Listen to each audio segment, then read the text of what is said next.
¿Cómo eran lejos de los micrófonos y de las cámaras de televisión? ¿De qué hablaban en los encuentros mano a mano? Estas son algunas preguntas que Julio María Sanguinetti responde en su último libro, Retratos de la Memoria.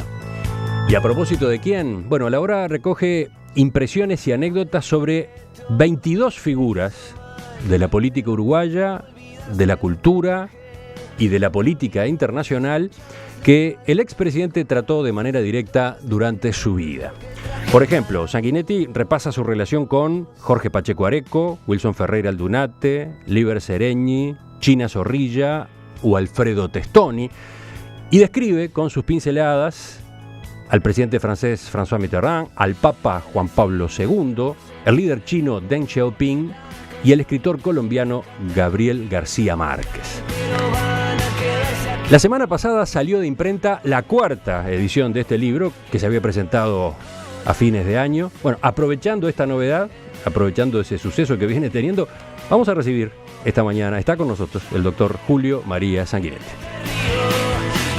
Doctor Sanguinetti, buen día, bienvenido. Buen día, ¿qué tal? Y la verdad que es bueno hoy, ¿eh? Hoy está muy agradable. Hermosísimo, hermosísimo, clarito, luminoso y además fresco. Sí. ¿Se levanta temprano? ¿Sigue con esa rutina? Siempre. ¿Más o menos a qué hora? Siempre 7 menos cuarto. Esa es la hora. Bueno. Así que hoy no cambié tampoco, ¿eh? ¿Pudo acomodar igual esta entrevista temprano? Tampoco. Hay que caminar primero, tengo que hacer la semana gimnasia. Y bueno, hemos llegado a los 80, entonces para seguir adelante o haber llegado hasta aquí razonablemente bien, es preciso eso, ¿no? Hablando de la edad, en la introducción del libro usted asocia la decisión de encarar una obra así con los 80 años que estaba por cumplir y que cumplió en enero pasado. ¿Por qué? ¿Qué tiene que ver una cosa con la otra? Lo concebí como una celebración. En los últimos años, como es notorio, yo he estado tratando de hacer historia. Conté la agonía de la democracia, un relato histórico de la caída, etcétera, la reconquista, el retorno. Eran trabajos históricos. Ahí está. Y el trabajo histórico es una reconstrucción de un momento del pasado en base a memorias y otras fuentes que no son memorias. Las memorias, a su vez, tienen que ser plurales porque siempre son contradictorias. Lo que usted recuerda, lo que yo recuerdo, lo que recuerdan otros, lo que recuerda un grupo, es siempre distinto, es subjetivo. La memoria es subjetiva. La historia pretende ser un relato mucho más amplio. En este caso, con los 80 dije que bueno, ¿qué voy a hacer? ¿Cómo puedo celebrar esto, no? Ya que no se trataba de una fiesta. Entonces digo, bueno, puede ser una idea compartir con la gente recuerdos personales, historia no, subjetivos, de gente que conocí, que hoy es fallecida, que hoy está desaparecida, en el lado humano, en el lado personal, en lo que ha sido el mano a mano, lo que le puedo contar a un amigo en el living, que me dice, bueno, ¿cómo era Juan Pablo II? Bueno, mira, te cuento, ¿no? Es eso. Y la asociación fue esa, fue un modo de celebrar mi cumpleaños. Usted citaba libros anteriores, citaba La agonía de una democracia, citaba La reconquista, por ejemplo, libros mucho más profundos y polémicos, podría decirse. No más que profundos y distintos, ¿no? Este trabajo podría señalarse que es, menos exigente con el lector. ¿Por qué? Está dividido en 22 capítulos que pueden leerse en cualquier orden. Esos capítulos remiten cada uno a un personaje distinto. Y la redacción también es más amable, digamos, que en otros textos suyos. Todo eso es deliberado, me imagino. Bueno, yo diría que el modo de relatar es siempre el mismo, ¿no? Yo soy un periodista de toda la vida y tengo un estilo periodístico, o sea, bastante directo, sin demasiadas metáforas. Son más de 60 años narrando, de modo que mi estilo es siempre el mismo. Yo soy un periodista, incluso cuando hago historia me asumo como cronista, ¿no? Entonces, en este caso es subjetivo. Como usted dice, puede ser más fácil para el lector o más ameno si usted quiere, depende del interés que uno tenga, ¿no? Como siempre, ¿no? Si uno quiere leer lo que ocurrió en un cierto periodo es una cosa. Si uno quiere asomarse a la vida personal de alguna gente importante y famosa, bueno, es otro enfoque y es otro interés, quizás, yo diría más universal. Aún gente que no le apasiona demasiado la historia, puede digamos, divertirle, entretenerle, generarle curiosidad cómo eran estos personajes del lado humano, ¿no? Yo me preguntaba leyéndolo, ¿cómo hizo para escribir solo 8 páginas, porque ese es el máximo, más o menos, solo 8 páginas sobre cada una de estas figuras? ¿Cómo hizo para sintetizar? Bueno, ese es el esfuerzo, ¿no? Es el esfuerzo del periodista. Usted lo sabe cuando toda la mañana tiene que sintetizar el aluvión de noticias que hay ahora y que es cada vez peor para el periodista, ¿no? Porque desentrañar en esa maraña qué es lo relevante y qué no lo es así. Bueno, y ese es el tema. Pero hice una aproximación personal, comenzando con una anécdota, con cómo nos encontramos, con cómo nos conocimos, digamos, ¿no? O sea, hablo de Onetti y cuento cómo lo conocí en la redacción del diario Acción, ¿no? O una anécdota de cuando lo había ganado el premio Cervantes y yo lo llamé por teléfono, ¿no? Y le digo, bueno, ¿cómo está Juan Carlos?, ¿no? Y en lugar, yo esperaba una respuesta ingenuamente, una respuesta optimista, y me dice, ¿cómo estoy? Podrido de Onetti, ¿no? Bueno, porque era su estilo, digamos, tan ajeno al aplauso, a la crítica, a todo ese tipo de cosas. Entonces, la aproximación se hace desde ese ángulo y entonces eso es lo que pretende mostrar el lado humano, porque los personajes son muy, muy distintos, digamos, en eso. Muchos son hijos de las circunstancias, ¿no? Claramente. Pacheco, por ejemplo, una figura tan importante y tan polémica hoy todavía, ¿no? Y que la gente la ve asociado a ese mundo de choque, de confrontación, que fue la guerrilla tupamara, la guerra interna que declaró el Parlamento, y que ve el hombre de la lucha, el hombre duro del Estado, que tiene poco que ver con el personaje humano, ¿no? Muy humorista, con sus características bohemias, ¿no? Usted destaca de Pacheco, por ejemplo, el lenguaje, ¿no? Era capaz de mezclar el lunfardo por un lado con el idioma castellano mejor hablado y escrito, ¿no? Muy, muy castizo. Es decir, por eso es un personaje tan peculiar y tan característico de lo humano, ¿no? Estos días me jugó una mala pasada con muy buena intención, en todo caso el observador, porque puso una serie de frases sueltas mías, ¿no? Y hay una en que yo digo, bueno, Pacheco podría definirse como un reo culto y de buena familia, ¿no? Y pusieron un reo oculto, lo cual me generó algunos enojos o incomprensiones de alguna gente. Bueno, porque era un poco eso en el sentido de que era el hombre que le gustaba la noche, el de la barra de amigos, el de la barra de barajas, el cultor, digamos, de ese estilo de vida, muy, muy propio de la época, además, yo digo muy gardeliano, pero la imagen pública es otra, además, con un gran buen humor, ¿no? Porque siempre tenía un humor muy peculiar, y asociaba, como usted bien dice, ¿no? Esa habla bien popular del gimnasio, del boxeo, de los amigos. Tenía muchos amigos en la aduana, muchos amigos en el boxeo, y por el otro lado el profesor de idioma español, que escribía en español casi antiguo, casi clásico, esos discursos que, bueno, han pasado en la historia y que a veces suelen analizarse. Usted admite en la introducción misma que estos retratos son admirativos y a veces cargados de afecto. Es verdad, porque en muchos de ellos llegué a ser amigo. Mitterrand, por ejemplo, llegué a ser amigo. Lo conocí por la vida política, pero luego, yo diría, llegué a ser amigo, tal cual él me lo demostró en muchas circunstancias. Y digo nos lo demostró porque puedo englobar a Marta también con su mujer, con Daniel. En otros casos, no tuve la ocasión de ser amigo. Por ejemplo, Deng Xiaoping o Zhao Ziyan, los dos líderes chinos de la gran reforma que ha cambiado el mundo. Los vi una sola vez, pero yo diría que alcanza para mostrar la personalidad de estos estadistas, la visión en largo plazo, la profundidad, el entender que todo lo que ha ocurrido en estos años no tiene nada que ver con la casualidad, ¿no? Sino con una visión muy largamente meditada, ¿no? Hasta la falta de apertura política que uno todavía advierte en China y que está explicada en la entrevista que tengo con Deng Xiaoping, ¿no? Cuando me dice que ellos van a hacer primero la reforma económica y después la política, porque y le pregunté de Gorbachov y me dice, bueno, Gorbachov está perdido y aún no lo sabe, ¿no? Era como el cuento de Borges, del muerto, ¿no? Aún no lo sabe. Bueno, y la obvia pregunta y respuesta de él, ¿por qué era eso? También fue porque él cree que se puede hacer la reforma económica y la reforma política a la vez. Y no sabe que la reforma política se come a la reforma económica y después se come a sí misma. Y de algún modo por eso el proceso ruso ha sido tan distinto al chino, ¿no?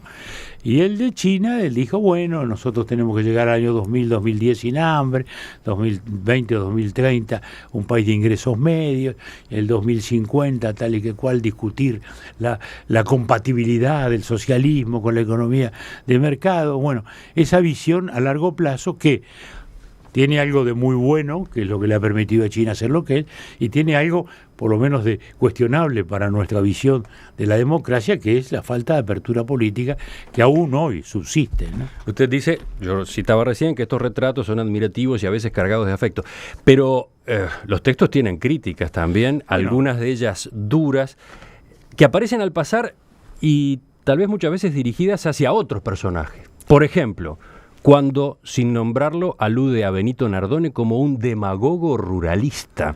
Sí. O cuando recuerda la decisión de su primer gobierno de restablecer relaciones diplomáticas con China y la nueva corriente comercial con ese país, que dice fue agriamente cuestionada por la mayoría de una prensa nacional sin visión histórica. Sí, fue así, porque en aquel momento seguir sosteniendo que el Uruguay debía tener la relación con Taiwán, cuando ya la había reanudado Estados Unidos, era, por lo menos, no tenía ningún sentido del ángulo que se lo planteaba, que era democracia o comunismo. Porque lo que le reprochaban al gobierno es, vamos a abandonar a Taiwán, que es democrático, y vamos a sumarnos a un Estado totalitario comunista. Bueno, Estados Unidos, que después de todo era el líder del mundo democrático, llamémosle así, ya había reanudado relaciones, pero además era no ver el futuro, era evidente que China iba camino a ser una potencia. Estamos de acuerdo en que entonces no estaba tan claro que ese iba a ser el destino de China, porque todavía en aquellos momentos se pensaba que Rusia iba a marcar el ritmo, ¿no? Que el cambio estaba en Rusia, que no estaba en China, cuando en definitiva estuvo en China. Quizás eso no fuera tan claro, pero para muchos de nosotros era así. Y bueno, y hubo muchos cuestionamientos, muchas críticas. Bueno, felizmente luego los resultados están a la vista y no podía ser de otro modo, ¿no? Pero fue uno de los episodios más importantes. Por eso, son personajes que uno conoció en una larga entrevista y punto, ¿no? Uh-huh. No llegó a la amistad, ni tuvo la ocasión. Quizás nunca hubiera sido posible, pues son culturas tan distintas, ¿no? Y uno habla de lenguajes tan diferentes. No es casualidad, supongo, que el retrato más largo sea el que usted dedica a Luis Valle.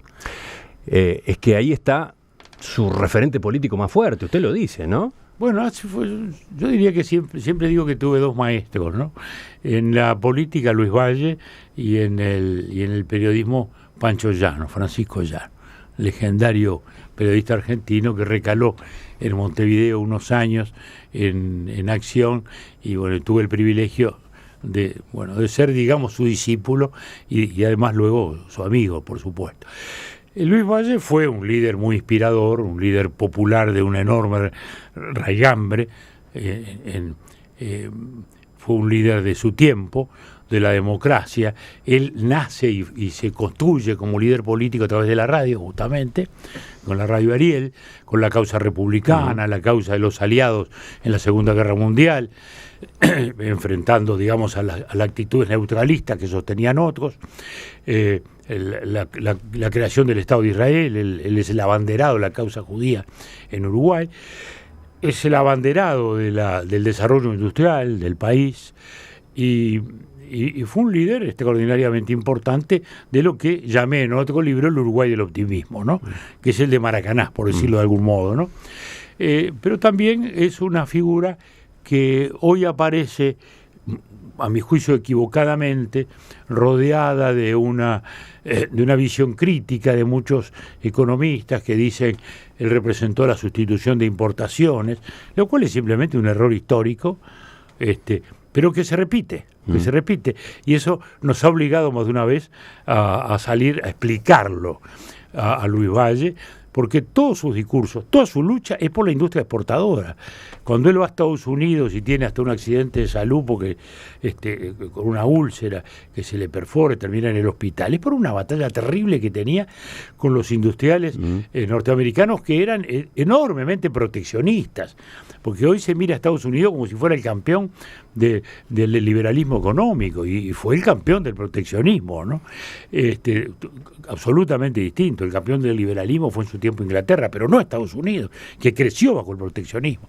Y en esos años nosotros lo que queríamos era empezar a industrializar la lana, empezar a industrializar el cuero, para poder exportar algo más que la materia prima.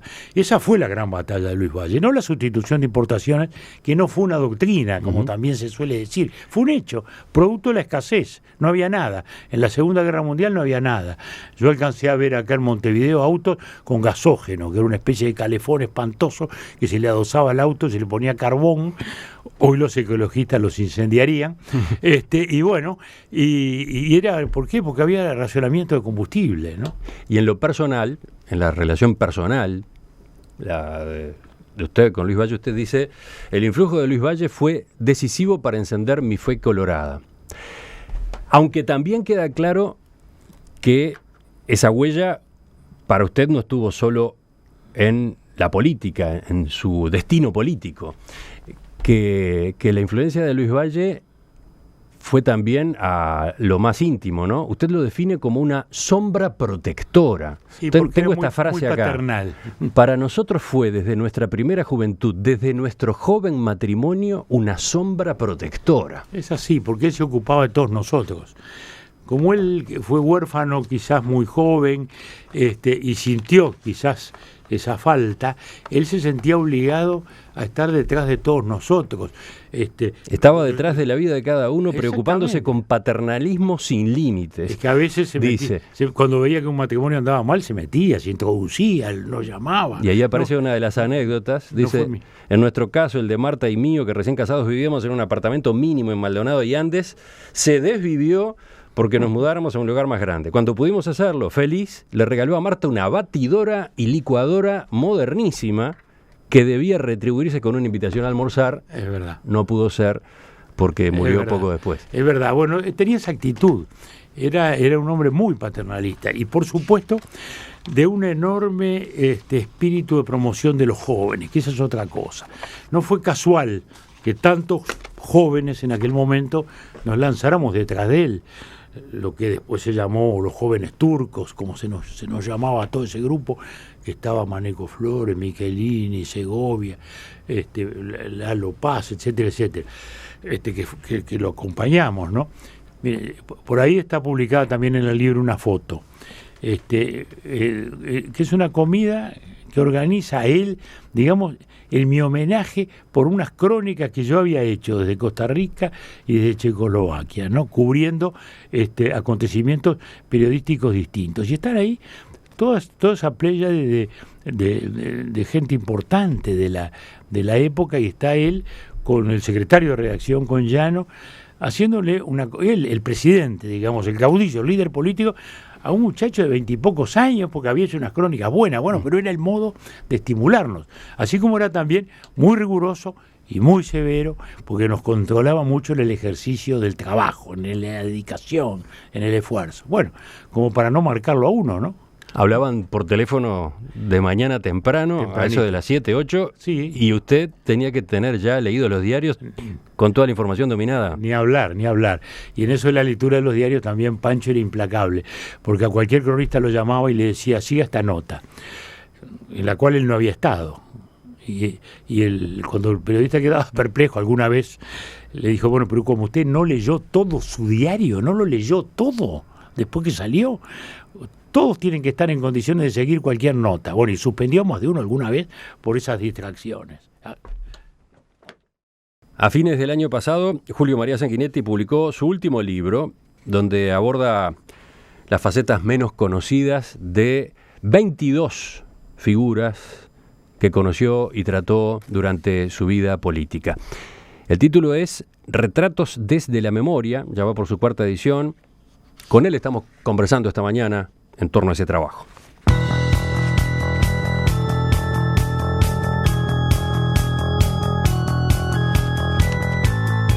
Doctor Sanguinetti, yo decía, el libro tiene 22 retratos, pero en realidad incluye uno más, uno que aparece indirectamente, que es el suyo. Porque claro, a través de las impresiones, a través de las vivencias que usted va volcando sobre esos personajes, también va entregando, revelando retazos de un Sanguinetti que tal vez no es tan conocido, ¿no? Bueno, es subjetivo, como es un relato subjetivo, uno lo dice no desde la pretensión de hacer una visión, digamos, lo más objetiva, lo más omnicomprensiva del personaje, sino desde la memoria personal, de modo que de algún modo sí.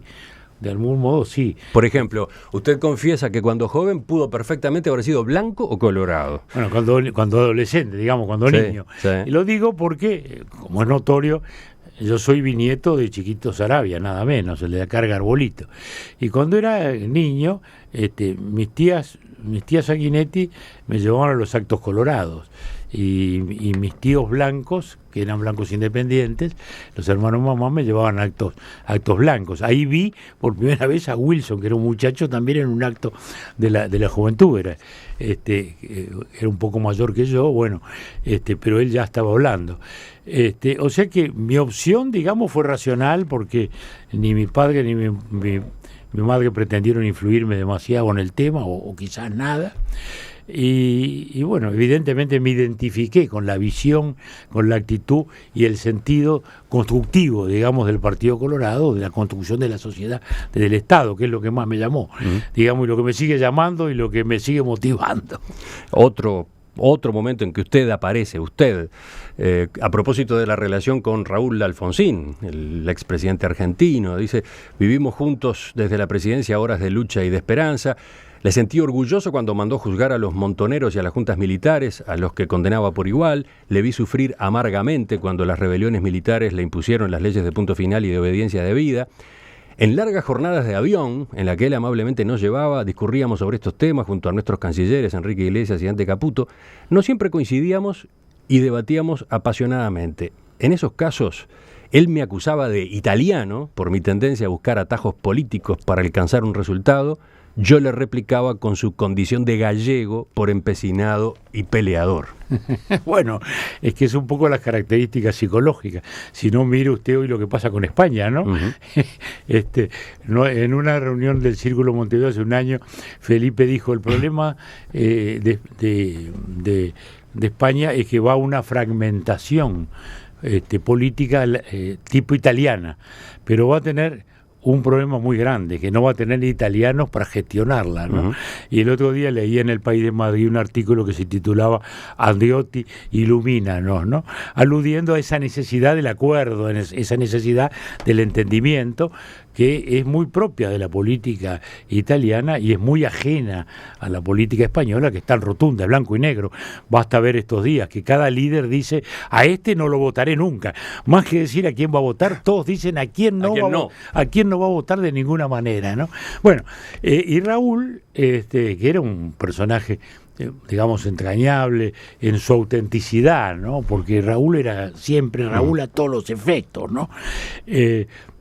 Con esa pasión que tenía. Y nuestros debates siempre eran más bien sobre los temas económicos, sobre los temas justamente militares, sobre qué hacer con el pasado, que eran situaciones muy distintas, la verdad, la de Argentina y Uruguay. Pero por ahí venían nuestros debates. Teníamos, sin embargo, la misma visión histórica del Río de la Plata, porque los dos éramos antirrocistas, ¿no? Y los dos éramos antiperonistas, aunque él había ido moderando su pasión a tal punto que llegó a hacer un acuerdo con Menem, ¿no? Que muchos se lo reprocharon. El acuerdo para introducir la reelección en la Constitución. Y se lo siguen reprochando mucha gente, ¿no? Y yo cuento ahí que soy testigo privilegiado de lo que eran sus dudas, ¿no? Porque conversábamos muy íntimamente. Él tenía dudas sobre el tema y decía: bueno, lo que pasa es que al final la reelección va a terminar saliendo de mal modo, y esto más vale encauzarlo y ver si podemos hacer una constitución que parlamentarice más el sistema. Bueno, era su visión, lo hizo con muy buena fe. Yo decía, El libro presenta 22 relatos, pero en realidad tiene implícito un 23º, que es el suyo. Y podría agregarse un 24º, porque me impresiona además con qué frecuencia usted menciona en esos textos a su esposa, a Marta Canessa.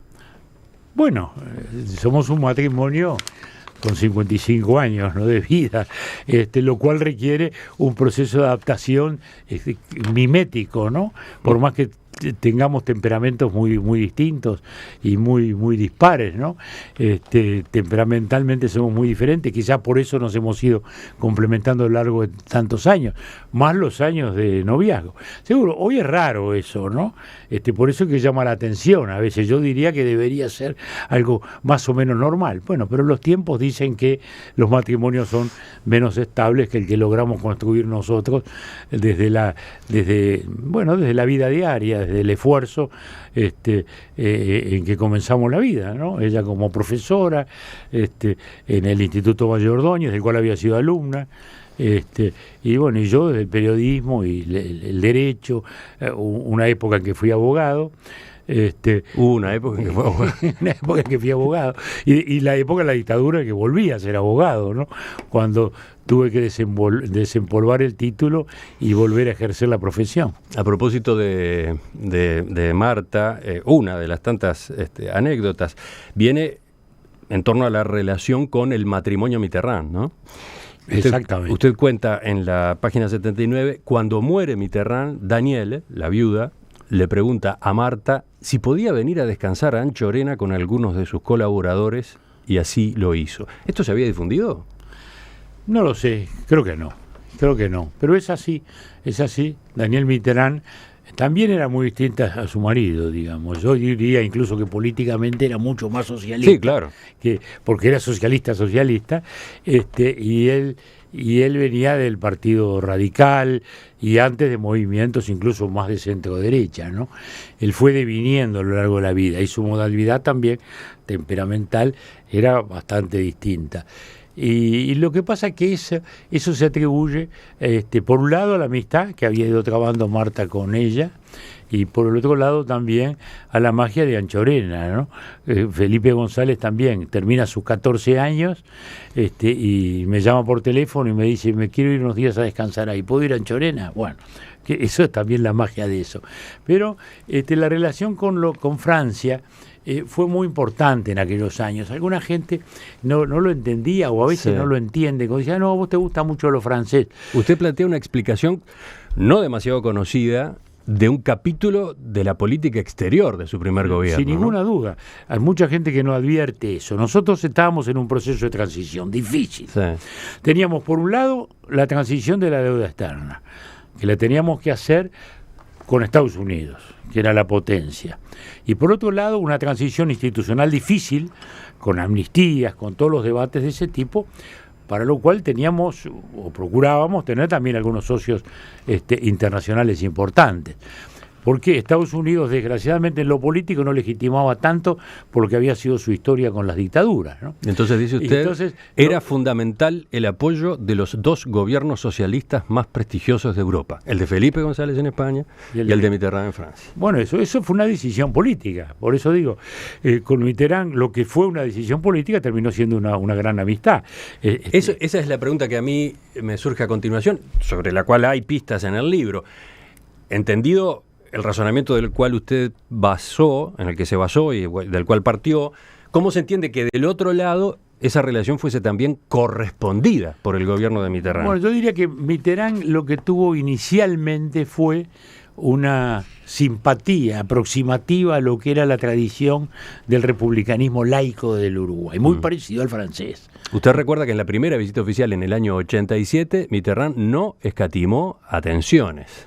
Es verdad, hasta fue al aeropuerto, cosa que no iba a nadie, a recibir a nadie. Entonces, bueno, pero yo diría que la primera aproximación fue esa, la de encontrarse aquí, en Sudamérica, un país tan parecido institucionalmente, tan parecido a Francia en ese tipo de encare de la República y del Estado, ¿no? Un país además con estados fuertes en la escala relativa de cada uno, ¿no? Francia es el primer Estado, digamos, nacional consolidado de Europa, ¿no? Bueno, entonces se encuentra acá un país de dimensiones geográficas pequeño, pero muy parecido en todas sus características, en su educación, en el Estado laico, vuelvo a decir. Es decir, y a partir de allí, bueno, se desencadena también una serie de afinidades y aproximaciones personales que, vuelvo a decir, terminan siendo una amistad que él nos distinguió en todo sentido, ¿no? Después hubo otro hecho que contribuyó y enriqueció ese vínculo, que fue el triunfo del arquitecto Carlos Sot en el concurso para diseñar la ópera de la Bastilla, ¿no? Exactamente, que ahí también nos distinguió tanto como que estábamos, digamos, los primeros en el protocolo, éramos el presidente norteamericano y yo, lo cual el Uruguay en ese lugar no parecía demasiado lógico, pero bueno. Pero era un poco esa actitud de él muy personal. Él tenía ese estilo monárquico. Ahora se están celebrando 100 años de su vida y entonces se debate a propósito de eso y dicen el republicano más monárquico que existió. En su estilo quizás sí. Lo que pasa es que la presidencia francesa, construida por De Gaulle, tiene esa característica, ¿no? La de ser una presidencia republicana, una vez que fue electa por el pueblo, lo cual la distingue de todas las otras presidencias europeas. Y por el otro lado, o de todos los jefes de Estado europeos, y por el otro lado, esa cosa del Estado casi monárquico que está en francés, ¿no? La grandeur, o sea, la grandeza, ese sentido que tiene Francia y que Mitterrand indudablemente representó. Usted en el libro además explica el porqué, o una interpretación a propósito del porqué de la sintonía personal entre ustedes dos. Está en la página 80 cuando dice: él no era un socialista de origen marxista, sino todo lo contrario. Formado en corrientes de derecha, había ido derivando hacia posiciones del centro republicano y luego de moderada izquierda, con un fuerte acento de liberalismo filosófico. Ese itinerario abonaba nuestra correspondencia. Sí, porque justamente esa raíz liberal, porque la socialdemocracia es, como sabemos, un producto sincrético del liberalismo de un lado político, del socialismo por el otro. Pero los socialdemócratas, digamos, a veces vienen desde el marxismo, es una cosa, o a veces vienen del liberalismo, es otra cosa, ¿no? Los vallistas Felipe González venía del marxismo. Venía del marxismo. Los vallistas socialdemócratas venimos del liberalismo, ¿no?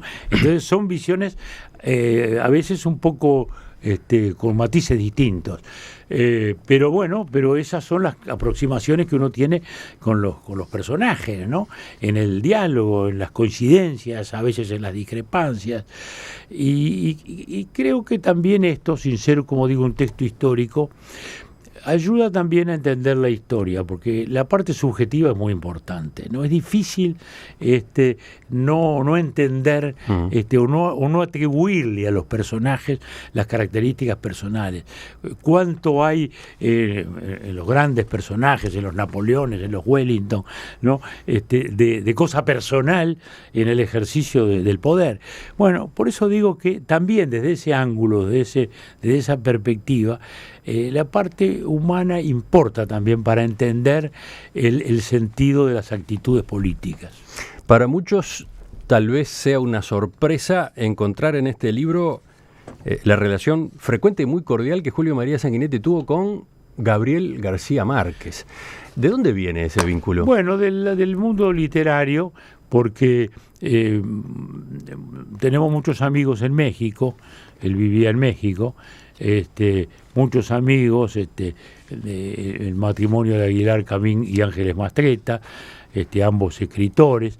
Ahí fue donde lo vimos varias veces a García Márquez, también a través de Ernesto Zedillo, que en los años de presidencia, porque García Márquez siempre estuvo cerca de los presidentes, ¿no? Esa es su característica, ¿no? Él siempre le gustaba esa relación con el poder, e incluso en la charla siempre preguntaba mucho sobre el poder, ¿no? Sí. Él tenía esa fascinación. Usted dice, tenía fascinación por el poder, por el ejercicio del poder político al que analizaba anatómica y fisiológicamente. Es verdad. Y de ahí sus amistades, ¿no? Con Fidel, con Torrijos, con Clinton. Exacto, a uno le preguntaba esto, lo otro, y cómo es esto, y cómo lo otro, y cómo viste a este otro, y cómo te parece. Bueno, es lo que él, en tantas sus novelas, ¿no? Él desentraña, ¿no? Bueno, en otra dimensión, Carlos Fuentes, que también era muy amigo de él, y muy amigo nuestro, digamos, tiene, ¿no? La silla del águila es una novela sobre el poder, ¿no? Y además en México eso es muy fuerte. Pero específicamente es ese núcleo de gente. Nosotros tuvimos el privilegio de ser amigos, tanto con Octavio como con Carlos Fuentes, por ejemplo, que son dos especies de cardenales, ¿no? Porque otros retratos del libro, ¿no? En la vida, otros retratos del libro. En la vida de México son muy importantes los intelectuales, ¿no? Hay países donde no lo son, ¿no? Y otros donde sí. Estados Unidos, los intelectuales no son muy importantes en el debate público ni en la vida política. En Francia, en cambio, son muy importantes, ¿no? Bueno, en México son más importantes que en el resto de cualquier país sudamericano. Y tanto Octavio como Carlos Fuentes eran como dos grandes sacerdotes con sus fieles de un lado y del otro en un largo periodo enemistados, además, ¿no? Bueno, tuvimos el privilegio de poder transitar entre las dos capillas con buen éxito, y siendo ambos dos personajes extraordinarios, ¿no? Entre otras razones, digo, no, por eso nunca me gustó el UNASUR, ¿no? Lo de tener una Unión Latinoamericana sin México, cuando justamente cómo se entiende Latinoamérica moderna sin Carlos Fuentes y sin Octavio Paz, ¿no? Que son los que mejor han explicado esa relación de la cultura hispánica con la cultura sajona del norte, como es natural por su vecindad, ¿no? Uh-huh. En el Río de la Plata no hay demasiada especulación de eso porque hemos estado muy lejos. Nuestra relación histórica fue después de la colonia con España, fue más bien con Inglaterra, ¿no? Y nunca con Estados Unidos, que estaba muy lejos. Pero en este caso sí, y han sido dos personajes extraordinariamente influyentes. Octavio se diría que es el primer intelectual de izquierda que rompe con el marxismo, ¿no? Cuando descubre lo que eran los campos de concentración soviéticos, lo cual le generó toda una larga polémica y difamación que le dolió toda la vida, ¿no? Porque no terminó de asumirla nunca. Hasta ya maduro, ya viejo, antes de morir, le seguía doliendo esa incomprensión. Quizás le faltaba el cuero duro que la política desarrolla. En perspectiva, da que hablar. Enseguida completamos la entrevista con el doctor Sanguinetti, entre otras cosas para saber cuál es el próximo libro. Doctor Sanguinetti, en este repaso por los retratos desde la memoria que incluye su libro, en esta entrevista en particular resulta difícil saltearse dos grandes personalidades de la política uruguaya con quienes usted tuvo trato muy, muy intenso y muy directo. Me refiero a Wilson Ferreira Aldunate, me refiero a Líber Seregni. Por ejemplo, a mí me resultó muy interesante, disfrutable el análisis que usted hizo cuando se estaba gestando por la patria en el año 1969 y los dirigentes blancos que promovían ese movimiento le hacen una consulta a usted ahí en el Parlamento. A Lember Vaz, concretamente. Personal, ¿no? Que estábamos en la Cámara un día y viene y me dice, mirá, ellos habían votado con el doctor Gallinal, sí, ¿no? Que era la VD frente al herrerismo, digamos, ¿no? Wilson había sido ministro en el gobierno de la VD, en el segundo colegiado blanco. Y entonces estábamos un día en la Cámara y Lember cruza la bancada, se sienta conmigo, éramos muy amigos, político de Cerro Largo, y me dice, mira, nosotros, don Alberto ya no está, no es un conductor político para este tiempo, tenemos que salir adelante con algo nuevo, con algo distinto. Dice, ¿qué te parece si arrancamos con Wilson? Y le digo, mirá, Wilson es un tipo brillante, ahora caudillo político, para una organización política, ¿no? Porque uno lo veía como un francotirador, algo más bien diletante, como más intelectual, digamos así, que el caudillo popular. Uh-huh. Su propio origen en la lista 400, que era una lista de gran calidad personal, pero de élite, ¿no? Por oposición al herrerismo, digamos, que era más de masas, ¿no? Y le digo, bueno, mirá, Wilson es muy brillante y tiene esa personalidad tan peculiar. Lo que está claro es que con Wilson no va a haber término medio, o se van para arriba o se van al diablo, porque ahí no va a haber término medio. Bueno, y así fue, se largaron con Wilson y terminó siendo caudillo, aquello que en los años que lo conocimos en la juventud nunca hubiéramos pensado. Escribía de cine, en fin, tenía otras características, ¿no? Pero bueno, la vida, las circunstancias que son tan importantes, ¿no? Todos somos hijos de las circunstancias. Lo llevaron a un liderazgo político y luego a un caudillismo, que es esa variante del liderazgo, ¿no? Que va más allá, ¿no? Porque el caudillismo tiene algo de emocional, que está más allá de lo racional, ¿no? Y Wilson lo logró, especialmente en los años de la dictadura. Y en cuanto a Seregni, elijo esta frase, tomada también del libro y del retrato que usted realiza. En un momento señala: hizo a la política un gran aporte de concordia y racionalidad, vertebrando extremos que, de chocar, podrían haber generado inestabilidades y tormentas. Concretamente, ¿a qué alude? Es verdad, aludo al hecho de que había una guerrilla de izquierda que había sido desgraciadamente precipitante en el golpe de Estado, en el desencadenamiento de la violencia que termina en el golpe de Estado. Por supuesto, eso no excusa la responsabilidad de los militares que lo dieron después de haber tenido éxito en ese combate. Pero la desestabilización nace en que por primera vez aparecía un grupo político ideológico inspirado en la Revolución Cubana de la época, con ese sentido de revolución. La palabra era revolución, la palabra que recorría todos los movimientos de izquierda de América Latina. Era la magia, era la revolución. O sea, el abandono de la política electoral para ir a la revolucionaria. Bueno, cuando salíamos de la dictadura era importante incorporar toda esa gente, esos movimientos, la gente que había sentido eso a la vida política. Y Seregni lo hace, porque junta el comunismo, junta el movimiento Tupamaro, no inicialmente, porque tuvo él mismo sus dudas, y en la otra punta la democracia cristiana, por ejemplo, ¿no? O sea que fue una amalgama difícil que todavía se ve o se advierte, ¿no? En los matices tan distintos que representan los integrantes del Frente Amplio, aún hoy. Pero en aquellos tiempos era distinto, había que revertebrar de nuevo la política, no podía haber radicalismos, había que hacer una política que no cayera en lo que estábamos viviendo en la Argentina, que eran rebrotes militares y rebrotes guerrilleros.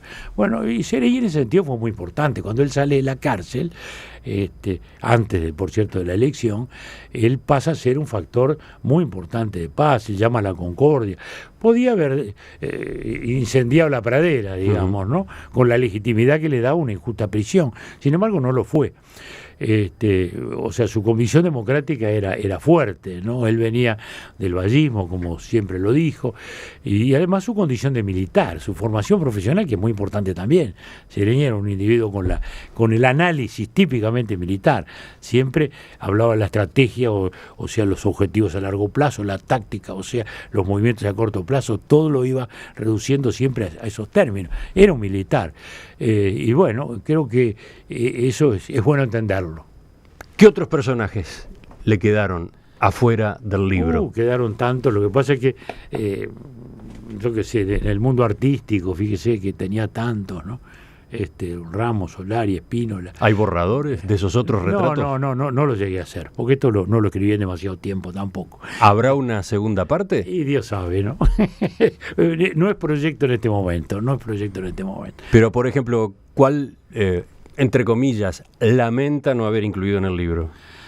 Bueno, por ejemplo, los artistas, lamento mucho, también en el plano político personal, digamos, un Sigliuti, un Cataldi, ¿no? Que son personajes que sentí muy afines. Lo que pasa es que no podían poner tantos políticos uruguayos, ¿no? Estando obligados con otros necesariamente, ¿no? Pero, por ejemplo, Cataldi pudo haber sido un capítulo, ¿no? No solo por la amistad que tuvimos, sino por las características tan peculiares de quién fue el mayor dirigente de fútbol del país, y además un personaje que es importante descubrirlo en todas sus facetas, un gran lector de la Biblia, por ejemplo, ¿no? Es que nadie podía imaginarlo cuando lo veía en todo ese mundo del fútbol, ¿no? Un personaje extraordinario, bueno, digo, Gigliuti, ¿no? Con su oratoria, con su versación histórica, bueno, y puedo seguir la nómina, ¿no? De gente con la cual en algún momento tuve la duda, pero eso siempre pasa con los libros, en algún momento hay que poner punto final, porque usted como periodista lo sabe, ¿no? Los artículos tienen una extensión, las audiciones se cortan en cierto momento, bueno, los libros también, y eso siempre a uno le queda como cosa pendiente, bueno, en algún momento va a aparecer. ¿Y cuál es el próximo libro? Porque no son las memorias de Sanguinetti, pero anda cerca, ¿no? No, es un fragmento de anda memoria. cerca, son fragmentos de su memoria. Sin duda. ¿Usted está preparando un libro de memorias? No, eso sí que no lo estoy haciendo. Ajá. No voy a hacer una memoria política general. ¿Cuál es el próximo entonces? Porque hice algo, porque las memorias son muy subjetivas. Honestamente digo, las memorias son importantes de pronto más para conocer al que la escribe o ver las facetas personales de otros que para conocer los tiempos históricos, ¿no? Bueno, por eso yo no quería terminar en una autojustificación, que es lo que suele pasar con las memorias políticas. En cambio, esto que es subjetivo, no me comprometía desde ese ángulo. Así que, bueno, lo hice desde ese modo. Había empezado a trabajar en otra cosa, histórica propiamente dicha, que era el año 1828, que es un año tan decisivo en la vida del Río de la Plata, es el fusilamiento de Dorrego en la Argentina, cuya sombra se proyecta hasta hoy, y es la independencia del Uruguay, ¿no? Nada menos, ¿no? No celebrada como tal, ¿no? Acá entramos en una discusión lindísima, ¿no? No, bueno, sí, pero que 1828 marca el momento en que la República pasa a tenerlo, cada vez se discute menos, digamos, ¿no? Porque jurídica y políticamente es así, es el primer momento que tenemos un gobierno, un parlamento, una justicia independiente, ¿no?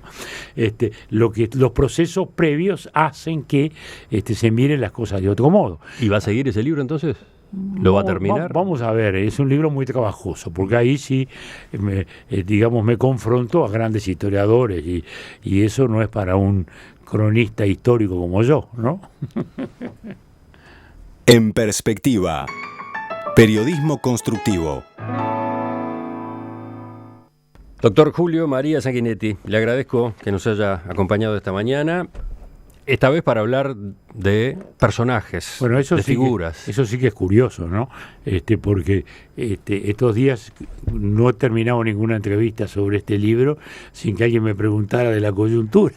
Más hoy que tenemos ese encuentro petrolero, ¿no? Sí, justamente, obviamente es un tema, pero algo ya hablamos con usted la semana pasada en una consulta muy breve que le hicimos cuando se conoció la invitación del presidente Vázquez. Es un tema muy largo. Y seguramente ya lo haremos después. Sí, sobre todo después, porque es un tema que viene de muchos años atrás, no empieza con este gobierno ni mucho menos, ni va a terminar con este gobierno tampoco, ¿no? De modo que hay muchos temas. Bueno, el presidente convoca, vamos a ver qué es lo que plantea, y bueno, le podremos comentar eso y darles nuestros puntos de vista al respecto. Volvemos entonces, en cualquier momento, a Volveremos, conversar. seguro que sí.